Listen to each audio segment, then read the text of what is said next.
साहित्य ज्ञान चैनल में आप सभी का स्वागत है। जिन छात्रों ने अभी तक चैनल को सब्सक्राइब नहीं किया है वे सब्सक्राइब कर लें और बेल आइकन को प्रेस कर लें, जिससे चैनल से जुड़ी हुई सूचनाएं आपको समय से मिलती रहें। प्यारे छात्रों, आज मैं आपको क्लास 7th के हिंदी का 17वां चैप्टर पढ़ाऊंगा। 17वें चैप्टर का शीर्षक है बच्चों वीर कुंवर सिंह। छात्रों, आपने सुभद्रा कुमारी चौहान की कविता झांसी की रानी छठी कक्षा में पढ़ी होगी। जो पिछली कक्षा में जिसमें आप थे छठी क्लास में, उसमें झांसी की रानी कविता आपको पढ़ाई गई थी। इस कविता में अर्थात झांसी की रानी जो कविता है उसमें ठाकुर कुंवर सिंह का नाम भी आया है। आपको कविता की पंक्तियां याद आ रही होंगी। एक बार फिर से इन पंक्तियों को पढ़िए। जब पिछली क्लास में थे अर्थात छठी कक्षा में थे, उस समय आप सुभद्रा कुमारी चौहान द्वारा लिखी कविता झांसी की रानी याद है? सन 57 में चमक उठी वह तलवार पुरानी थी, ये वाली कविता जो थी। हाँ, उसी कविता में क्या होता है, अब वीर कुंवर सिंह का भी नाम उसमें आता है, क्योंकि 1857 की जो क्रांति थी 1857 की जो क्रांति थी उसमें इनका भी बहुत बड़ा योगदान था, इसलिए इस कविता में इनका नाम आता है। तो आइए उसी कविता की 4 पंक्तियों को यहाँ पर हम पढ़ते हैं।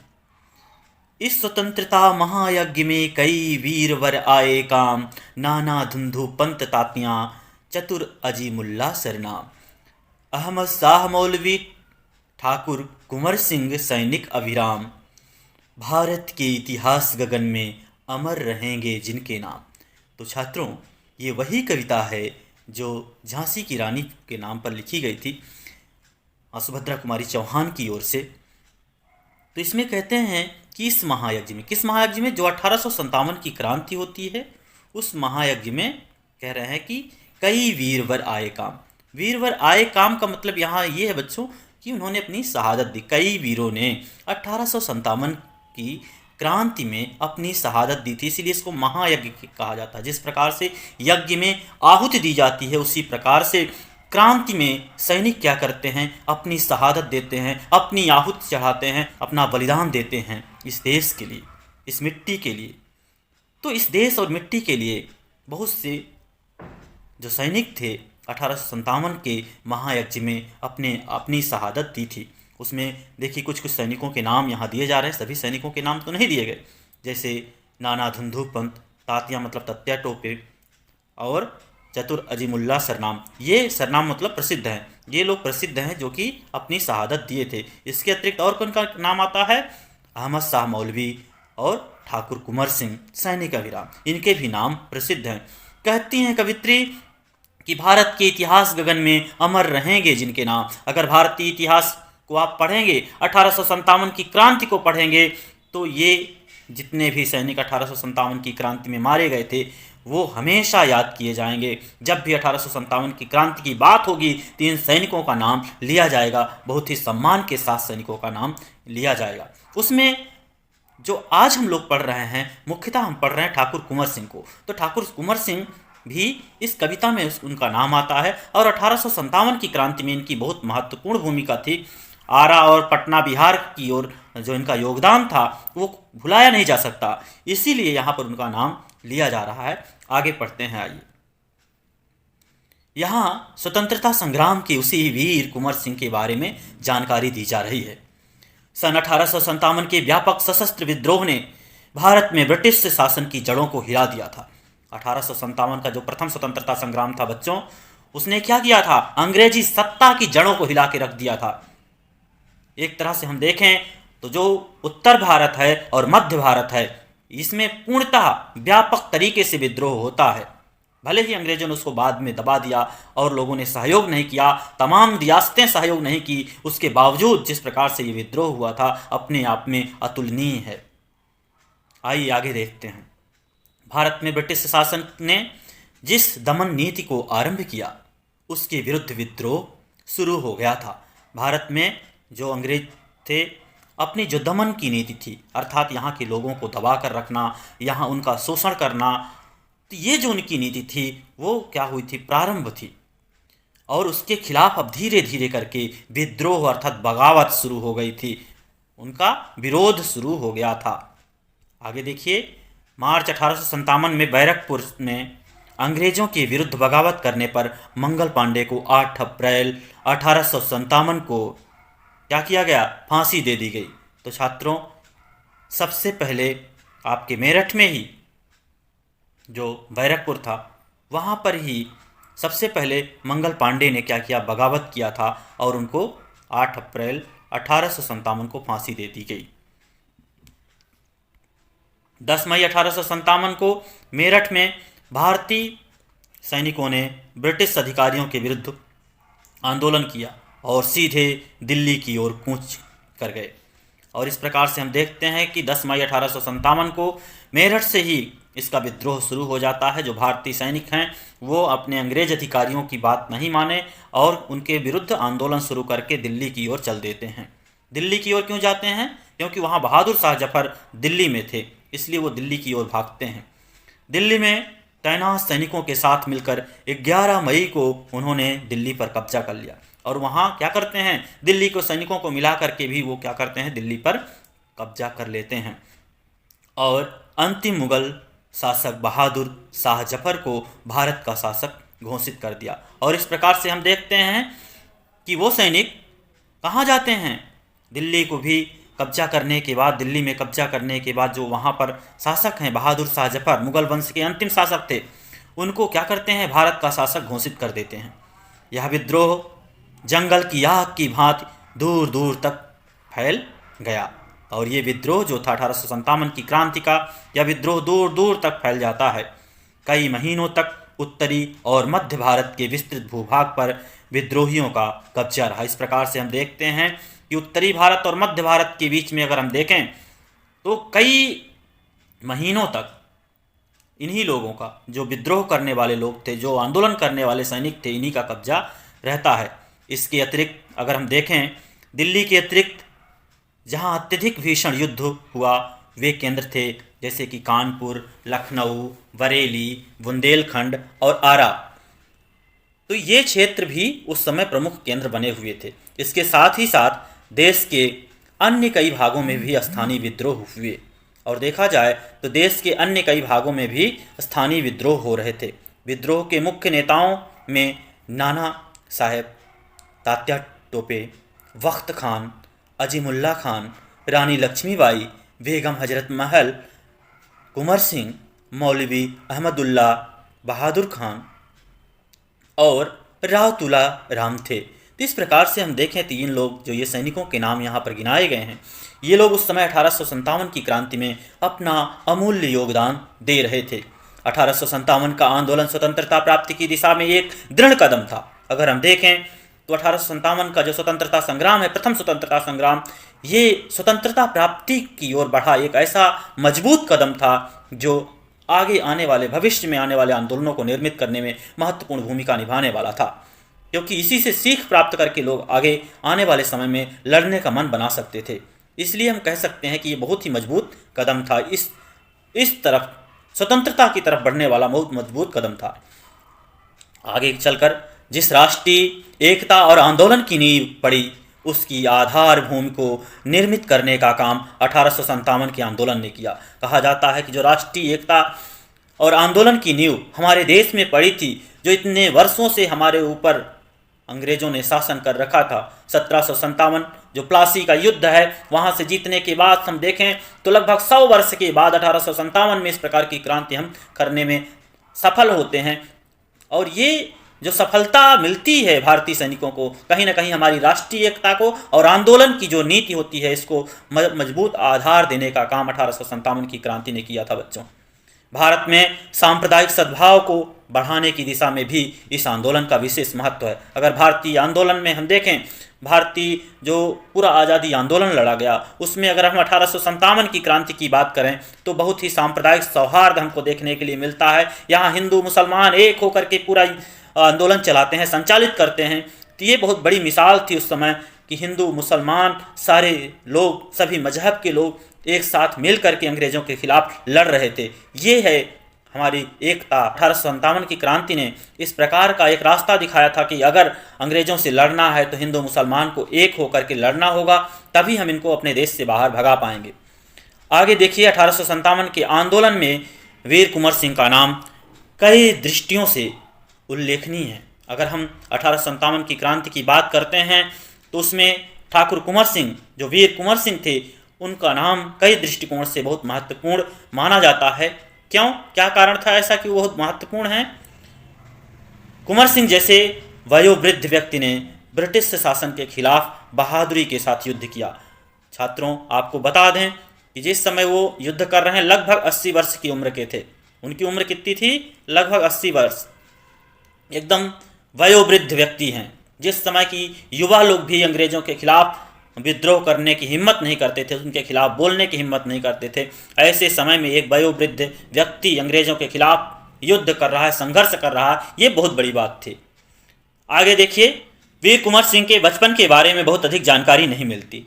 तो जो वीर कुंवर सिंह हैं, उनके बचपन के बारे में अगर हम जानकारी प्राप्त करना चाहें तो बहुत ज़्यादा नहीं मिलती। इतिहास के पन्नों को भी हम पलटें तब भी हमको जानकारी नहीं मिलती, क्योंकि उनके बारे में ज़्यादा कुछ लिखा नहीं गया, जानकारी इस प्रकार से नहीं है।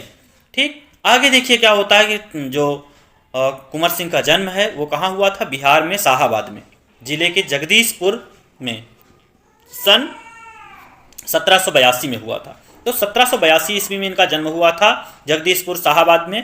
इनके पिता का नाम साहबजादा सिंह था और माता का नाम क्या था? पंचरतन कुंवर, और इनकी माता का नाम पंचरतन कुंवर था।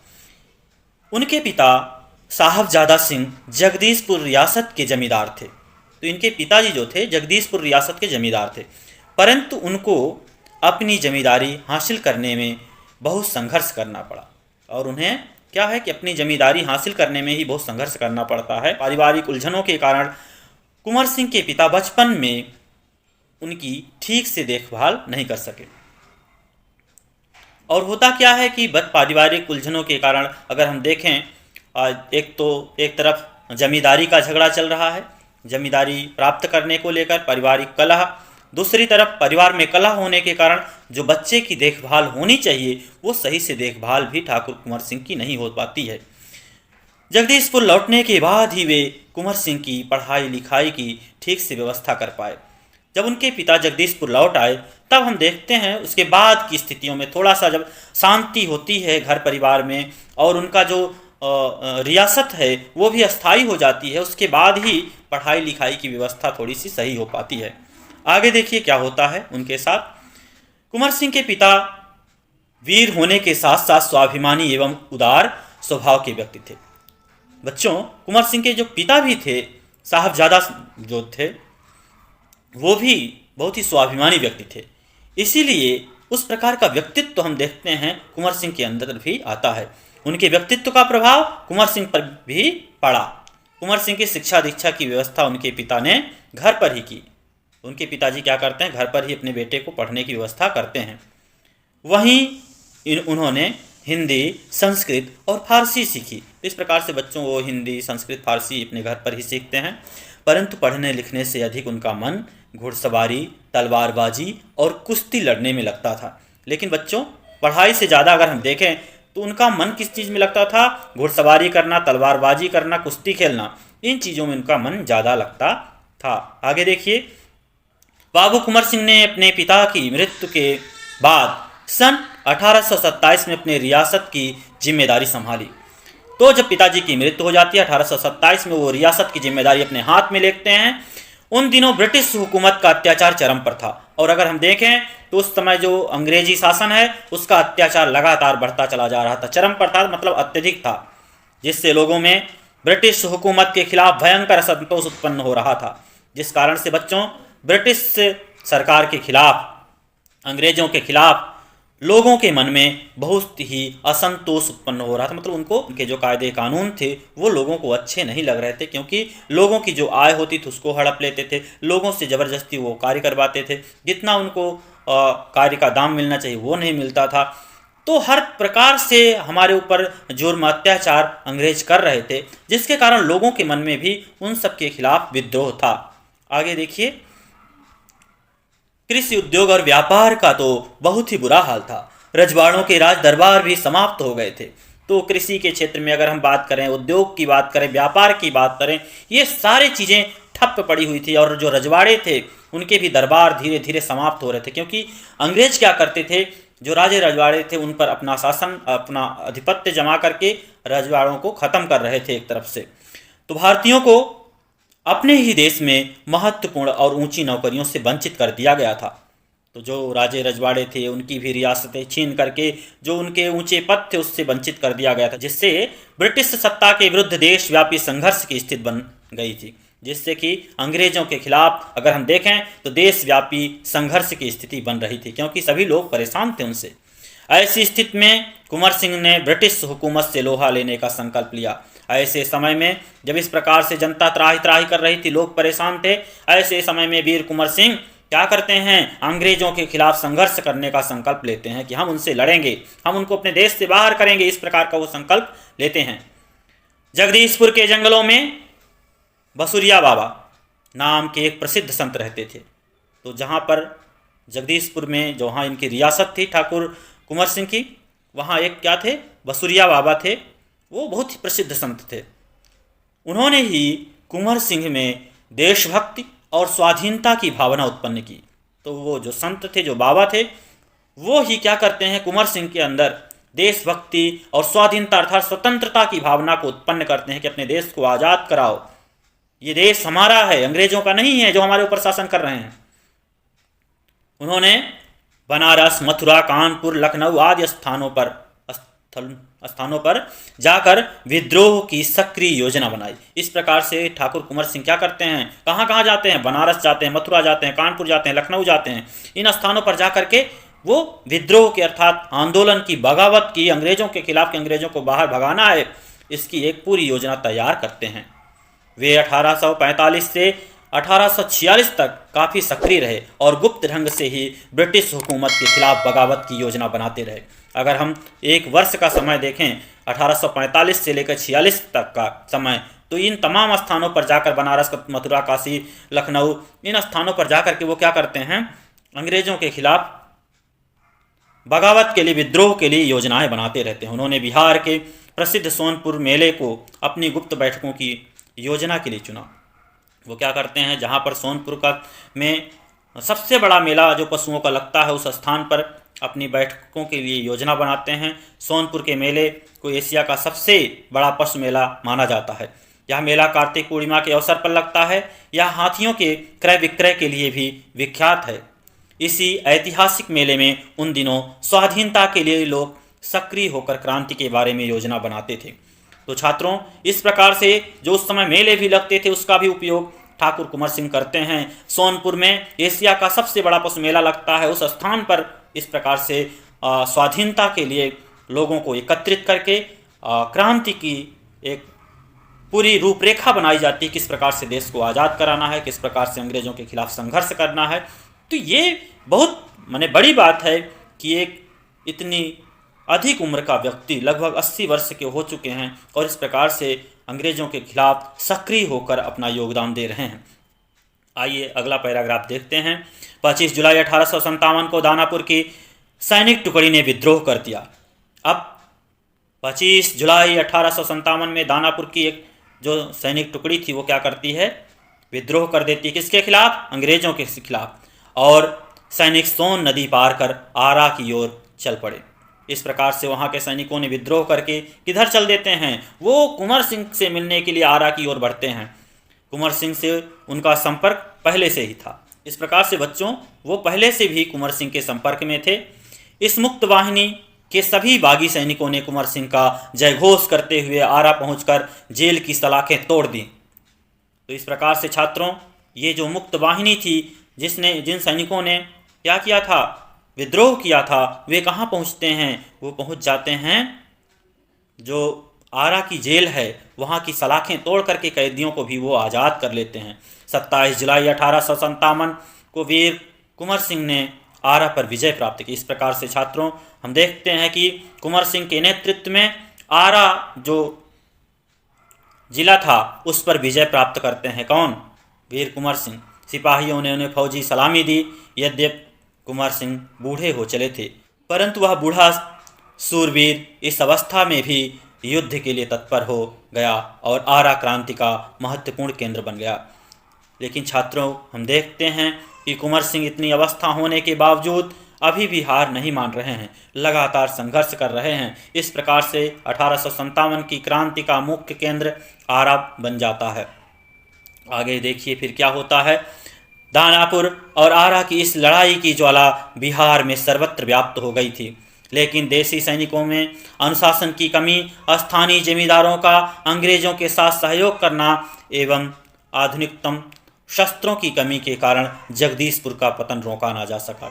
बच्चों, अगर हम देखें तो ये जो सैनिक हैं, ये दानापुर और आरा की लड़ाई तो महत्वपूर्ण तरीके से लड़ते हैं, लेकिन क्या होता है कि स्थानीय स्तर के जो वहाँ के स्थानीय जो जमींदार थे, वो लोग क्या थे, अंग्रेज़ों के वफादार थे, अंग्रेज़ों को सहयोग करते थे और इन सैनिकों के पास आधुनिक अस्त्र शस्त्र नहीं थे। इसलिए जगदीशपुर इन लोगों के हाथ से चला जाता है। 13 अगस्त को जगदीशपुर में कुंवर सिंह की सेना अंग्रेजों से परास्त हो गई। इस प्रकार से बच्चों क्या होता है, 13 अगस्त 1857 को जगदीशपुर में ठाकुर कुंवर सिंह की सेना परास्त हो जाती है, किंतु इससे वीरवर कुंवर सिंह का आत्म बल टूटा नहीं और वे भावी संग्राम की योजना बनाने में तत्पर हो गए। छात्रों, इसके बावजूद, एक स्थान पर हार मिलने के बावजूद वो पीछे नहीं हटे, बल्कि आगामी संग्राम के लिए, आगामी संघर्ष के लिए वो फिर से तैयार करते हैं अपने आप को, अपने सैनिकों को। वे क्रांति के अन्य संचालक नेताओं से मिलकर इस आज़ादी की लड़ाई को आगे बढ़ाना चाहते थे। छात्रों, वे अकेले नहीं थे, बल्कि और लोगों को भी अपने साथ जोड़ने का काम करते हैं। आज़ादी को लाने के लिए, देश को आज़ाद कराने के लिए तमाम लोगों से संपर्क वो करना प्रारंभ करते हैं। कुंवर सिंह सासाराम से मिर्ज़ापुर होते हुए रीवा, कालपी, लखनऊ एवं कानपुर एवं लखनऊ तक गए। तो हम देखते हैं कि वो क्या लगातार लोगों से संपर्क करते हुए मिर्ज़ापुर होते हुए रीवा, कालपी, लखनऊ और कानपुर तक पहुंच जाते हैं। कानपुर से लखनऊ तक पहुंचते हैं। लखनऊ में शांति नहीं थी, इसलिए बाबू कुंवर सिंह ने आजमगढ़ की ओर प्रस्थान किया। अगर वहाँ पर जब पहुँचे, लखनऊ पर पहुँचते हैं, लेकिन वहाँ पर भी देखते हैं कि विद्रोह हो रहे हैं, शांति नहीं है, और इसलिए वहाँ से वो आगे बढ़ जाते हैं और आजमगढ़ की ओर प्रस्थान करते हैं। उन्होंने आज़ादी की इस आग को बराबर जलाए रखा। ये आज़ादी की जो मशाल थी वो बुझे ना, उसको लगातार वो जला करके रखते हैं। उनकी वीरता की कीर्ति पूरे उत्तर भारत में फैल गई। ठाकुर कुंवर सिंह की वीरता की जो कीर्ति है, यश है, वो पूरे उत्तर भारत में फैल जाता है। कुंवर सिंह की इस विजय यात्रा से अंग्रेजों के होश उड़ गए। इस प्रकार से हम देखते हैं कि जो ठाकुर कुंवर सिंह की विजय यात्रा है, एक स्थान से दूसरे स्थान, दूसरे स्थान से तीसरे स्थान पर लोगों को जागृत करते हुए जो आगे बढ़ रहे हैं, इसको देख करके अंग्रेज भी परेशान हो जाते हैं। कई स्थानों के सैनिक एवं राजा कुंवर सिंह की अधीनता में लड़े। कई स्थानों के जो राजा हैं वो क्या करते हैं, कुंवर सिंह की अधीनता में आकर के संघर्ष करने की बात करते हैं, उनके साथ युद्ध करने की बात करते हैं कि चलो हम अंग्रेज़ों से लोहा लेंगे, अंग्रेज़ों को भारत से भगाएंगे। उनकी यह आज़ादी की यात्रा आगे बढ़ती रही, लोग शामिल होते गए और उनकी अगुवाई में लड़ते रहे। इस प्रकार ग्वालियर, जबलपुर के सैनिकों के सहयोग से सफल सैन्य रणनीति का प्रदर्शन करते हुए लखनऊ पहुँचे। इस प्रकार से हम देखते हैं बच्चों कि वो लगातार लोगों को अपने साथ जोड़ते हुए, चाहे वो ग्वालियर हो, जबलपुर हो, इन स्थानों के भी जो सैनिक हैं इनको भी अपने साथ लेते हुए और एक अच्छी रणनीति बनाते हुए वो लखनऊ पहुंच जाते हैं। आगे देखिए अगले पैराग्राफ में, आजमगढ़ की ओर जाने का उनका उद्देश्य था इलाहाबाद एवं बनारस पर आक्रमण कर शत्रुओं को पराजित करना और अंततः जगदीशपुर पर अधिकार करना। आजमगढ़ की ओर बढ़ने से पहले उन्होंने ये सारी चीज़ें सोच ली थी, उद्देश्य अपने बना लिए थे कि हम क्या करेंगे, इलाहाबाद और बनारस में जो अंग्रेज हैं उनको हम पहले परास्त करेंगे, उनको हराने के बाद हम क्या करेंगे, जगदीशपुर पर अधिकार फिर से करेंगे, बिहार पहुंचेंगे और बिहार में जो जगदीशपुर उनकी रियासत थी उसको फिर हम आज़ाद करा लेंगे, क्योंकि अंग्रेज़ों ने उस पर अधिकार कर लिया था। अंग्रेज़ों और कुंवर सिंह की सेना के बीच घमासान युद्ध हुआ। उन्होंने 22 मार्च 1858 को आजमगढ़ पर कब्जा कर लिया। इस प्रकार से छात्रों 22 मार्च 1858 में आजमगढ़ पर कुंवर सिंह का कब्जा हो जाता है। अंग्रेज़ों को दोबारा आजमगढ़ पर आक्रमण किया। अंग्रेजों ने दोबारा आजमगढ़ पर आक्रमण किया। कुंवर सिंह ने एक बार फिर अंग्रेजों को आजमगढ़ में हराया। तो हम देखते हैं कि अंग्रेजों को फिर से आजमगढ़ में हार खानी पड़ती है। इस प्रकार अंग्रेजी सेना को परास्त कर वीर कुंवर सिंह 23 अप्रैल 1858 को स्वाधीनता की विजय पताका फहराते हुए जगदीशपुर पहुंच गए। इस प्रकार से 23 अप्रैल 1858 में वो कहाँ पहुंच जाते हैं? जगदीशपुर। किंतु इस बूढ़े शेर को बहुत दिनों तक इस विजय का आनंद लेने का सौभाग्य ना मिला। इसी दिन विजय उत्सव मनाते हुए लोगों ने यूनियन जैक, अंग्रेजों का झंडा, जो यूनियन जैक था अंग्रेजों का झंडा था, उतार कर अपना झंडा फहराया। तो इस प्रकार से अंग्रेजों के झंडे को उतार कर फेंक दिया जाता है और अपने झंडे को फहराया जाता है। इसके 3 दिन बाद ही 26 अप्रैल 1858 को यह वीर इस संसार से विदा होकर अपनी अमर कहानी छोड़ गया। इस प्रकार से छात्रों 26 अप्रैल 1858 ईस्वी को इनकी शहादत हो जाती है, अर्थात वो शहीद हो जाते हैं। वीर कुंवर सिंह मर जाते हैं। आगे देखिए अगला पैराग्राफ। स्वाधीनता सेनानी वीर कुंवर सिंह युद्ध कला में पूरी तरह कुशल थे। छापामार युद्ध करने में उन्होंने महारत हासिल की थी। कुंवर सिंह के रण कौशल को अंग्रेजी सेनानायक समझने में पूर्णतः असमर्थ थे। दुश्मनों को उनके सामने से या तो भागना पड़ता था या कट मरना पड़ता था। 1857 के स्वतंत्रता संग्राम में इन्होंने तलवार की धार से अंग्रेजी सेना को मौत के घाट उतारा। उसकी चमक आज भी भारतीय इतिहास के पृष्ठों पर अंकित है। उनकी बहादुरी के बारे में अनेक किस्से प्रचलित हैं। तो छात्रों, इस प्रकार से अगर हम देखें तो वीर कुंवर सिंह छापामार युद्ध रणनीति में बहुत कुशल थे और साथ ही साथ वो जो योजनाएं बनाते थे उस योजनाओं को अंग्रेज तक नहीं समझ पाते थे। अगर ये अंग्रेज सैनिक उनसे संघर्ष करते थे, सामने आते थे, या कि वो मारे जाते थे या वो पीठ दिखा करके भाग जाते थे। इस प्रकार से हम देखते हैं कि वो बहुत ही कुशल योद्धा भी थे। अगला पैराग्राफ देखिए। कहा जाता है कि एक बार वीर कुंवर सिंह को अपनी सेना के साथ गंगा पार करनी थी। अंग्रेजी सेना निरंतर उनका पीछा कर रही थी, पर वीर कुंवर सिंह भी कम चतुर नहीं थे। उन्होंने अफवाह फैला दी कि वे अपनी सेना को बलिया के पास हाथियों पर चढ़ाकर पार कराएंगे। फिर क्या था? अंग्रेज सेनापति डगलस बहुत बड़ी सेना लेकर बलिया के निकट गंगा तट पर पहुंचा और कुंवर सिंह की प्रतीक्षा करने लगा। कुंवर सिंह ने बलिया से 7 मील दूर शिवराजपुर नामक स्थान से अपनी सेना को नावों से गंगा पार करा दिया। जब डगलस को इस घटना की सूचना मिली तो वह भागते हुए शिवराजपुर पहुंचा, पर कुंवर सिंह की तो पूरी सेना गंगा पार कर चुकी थी। एक अंतिम नाव रह गई थी और कुंवर सिंह उसी नाव पर सवार थे। अंग्रेज सेनापति डगलस को अच्छा मौका मिल गया। उसने गोलियां बरसानी आरंभ कर दी। तब कुंवर सिंह की बाएं हाथ की कलाई को भेदती हुई एक गोली निकल गई। कुंवर सिंह को लगा कि अब हाथ तो बेकार हो ही गया और गोली का जहर भी फैलेगा। उसी क्षण उन्होंने गंगा मैया की ओर भावपूर्ण नेत्रों से देखा और अपने हाथ को काट कर गंगा मैया को अर्पित कर दिया।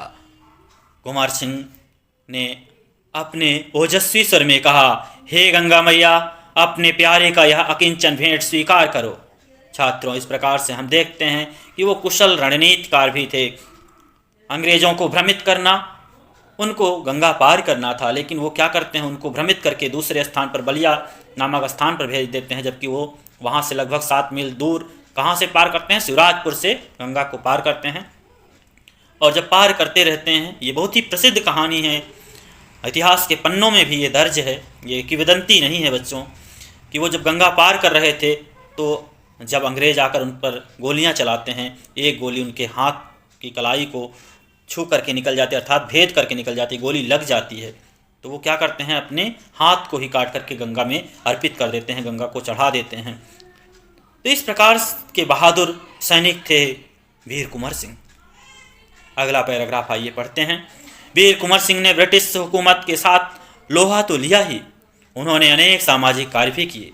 आरा जिला स्कूल के लिए जमीन दान में दी, जिस पर स्कूल के भवन का निर्माण किया गया। कहा जाता है कि उनकी आर्थिक स्थिति बहुत अच्छी नहीं थी, फिर भी वे निर्धन व्यक्तियों की सहायता करते थे। उन्होंने अपने इलाके में अनेक सुविधाएं प्रदान की थीं। उनमें से एक है आरा जगदीशपुर सड़क और आरा बलिया सड़क का निर्माण। उस समय जल की पूर्ति के लिए लोग कुएं खुदवाते थे और तालाब बनवाते थे। वीर कुंवर सिंह ने अनेक कुएं खुदवाए और जलाशय भी बनवाए। इस प्रकार से बच्चों अगर हम देखें तो सामाजिक कार्यों में भी उनका योगदान था। कहते हैं कि उनकी आर्थिक स्थिति अच्छी नहीं थी, उसके बावजूद वो निर्धन व्यक्तियों की सहायता करते थे। वो सड़कों का निर्माण करवाए, कुओं का निर्माण करवाते हैं, खुदवाते हैं, जलाशय खुदवाते हैं। इस प्रकार से वो सामाजिक कार्य भी किया करते थे। अगला पैराग्राफ आइए देखते हैं। कुंवर सिंह उदार एवं अत्यंत संवेदनशील व्यक्ति थे। इब्राहिम खां और किफ़ायत हुसैन उनकी सेना में उच्च पदों पर आसीन थे। उनके यहाँ हिंदुओं और मुसलमानों के सभी त्यौहार एक साथ मिलकर मनाए जाते थे। उन्होंने पाठशालाएं और मकतब भी बनवाए। बाबू कुंवर सिंह की लोकप्रियता इतनी थी कि बिहार की कई लोक भाषाओं में उनकी प्रशस्ति लोकगीतों के रूप में आज भी गाई जाती है। बिहार के प्रसिद्ध कवि मनोरंजन प्रसाद सिंह ने उनकी वीरता और शौर्य का वर्णन करते हुए लिखा है। तो छात्रों, उन्होंने जो लिखा है उसको मैं आगे बाद में बताऊंगा, पहले इस पैराग्राफ को समझ लेते हैं। देखिए, कहा जाता है कि ठाकुर कुंवर सिंह बहुत ही संवेदनशील व्यक्ति थे। उनके यहाँ हिंदुओं और मुसलमानों में कोई फ़र्क नहीं किया जाता था। उनके यहाँ जो भी तिथि त्यौहार होते थे उसमें मुस्लिम भी सम्मिलित होते थे, हिंदू भी सम्मिलित होते थे। इसीलिए उन्होंने विद्यालयों, पाठशालाओं की भी स्थापना की और मकतल भी बनवाए। तो इसलिए वो हम देखते हैं लोगों के बीच में काफ़ी फेमस रहे, प्रसिद्ध रहे। और कहा जाता है कि जो बिहार की लोक भाषाएँ हैं, जो वहाँ की बोलियाँ हैं, उनमें उनके लिए कई गीत गाए जाते हैं, उनकी प्रशस्ति के, उनकी वीरता के गीत गाए जाते हैं। इसी प्रकार से एक कवि हैं मनोरंजन प्रसाद सिंह, उन्होंने भी उनके बारे में कुछ लिखा है। तो आइए उसको हम पढ़ते हैं। चला गया यों कुंवर अमरपुर, साहस से वह अरिदल जीत। चला गया, कौन चला गया? कुंवर, वीर कुंवर सिंह। तो यहाँ पर मनोरंजन जी कहते हैं कि वो अमरपुर चले गए, जहाँ पर मतलब कोई वहाँ से लौट कर नहीं आता। अमर हो गए अर्थात उनकी मृत्यु हो गई। साहस से अरिदल जीत, अरि मतलब होता है शत्रु, दल मतलब उनकी सेना। तो अपने साहस से उन्होंने क्या किया? अरिदल अर्थात शत्रुओं की सेना को जीत करके हमारे देश से विदा ले करके ऐसे स्थान पर चले गए हैं जहां वो हमेशा के लिए याद किए जाएंगे, अमर रहेंगे। उसका चित्र देखकर अब भी दुश्मन होते हैं भयभीत। कहते हैं कि उनके मात्र चित्रपट को देखकर, उनके फोटो को देखकर ही दुश्मन आज भी डरते हैं। आगे क्या कहते हैं? वीर प्रश्न मतलब वीर लोगों को जन्म देने वाली यह भूमि बहुत ही धन्य है कि ऐसे महापुरुषों को, ऐसे सैनिकों को जन्म दी है। धन्य वीर वह धन्य अतीत, धन्य है वह वीर सैनिक कुंवर सिंह और धन्य है वो अतीत जिस समय उन्होंने संघर्ष किया था। गाते थे और गावेंगे हम हरदम उसकी जय का यह गीत। कहते हैं कि गाते थे लोग, उस समय भी गाते थे और गावेंगे, आने वाले समय में भी उनके बारे में इसी प्रकार से गीत गाए जाएंगे। हरदम उसकी जय का गीत, हरदम उसके जय का गीत अर्थात उसके संघर्ष की कहानी हमेशा लोक भाषाओं में हम गाते रहेंगे। स्वतंत्रता का सैनिक था, आज़ादी का दीवाना था। वो क्या था? स्वतंत्रता का सैनिक था, अर्थात कभी भी वो अधीन नहीं रहना चाहता था किसी के, वो हमेशा स्वतंत्र रहना चाहता था और आज़ादी का दीवाना था, अर्थात किसी के बंधन में नहीं रहना चाहता था। ऐसा वो सैनिक था। सब कहते हैं कुंवर सिंह भी बड़ा वीर मर्दाना था। सभी कहते हैं कि जो कुंवर सिंह थे वो बहुत ही वीर मर्दाना, मर्दाना मतलब जिसके अंदर साहस हो, उत्साह हो, मर्दांगनी हो, कि वो अन्याय के खिलाफ, शोषण के खिलाफ, जुल्म के खिलाफ लड़ सके। तो इसी प्रकार के मर्दाना ठाकुर कुंवर सिंह थे जो पूरी अपनी शक्ति के साथ अंग्रेज़ों से लोहा लिया। छात्रों, आज का ये चैप्टर यहीं पर समाप्त होता है। अगर ये वीडियो आपको पसंद आया है तो वीडियो को लाइक करें, चैनल को सब्सक्राइब करें और अपना अमूल्य कमेंट जरूर लिखें कि आपको ये वीडियो कैसा लगा। ज़रूर से लिखिएगा। धन्यवाद।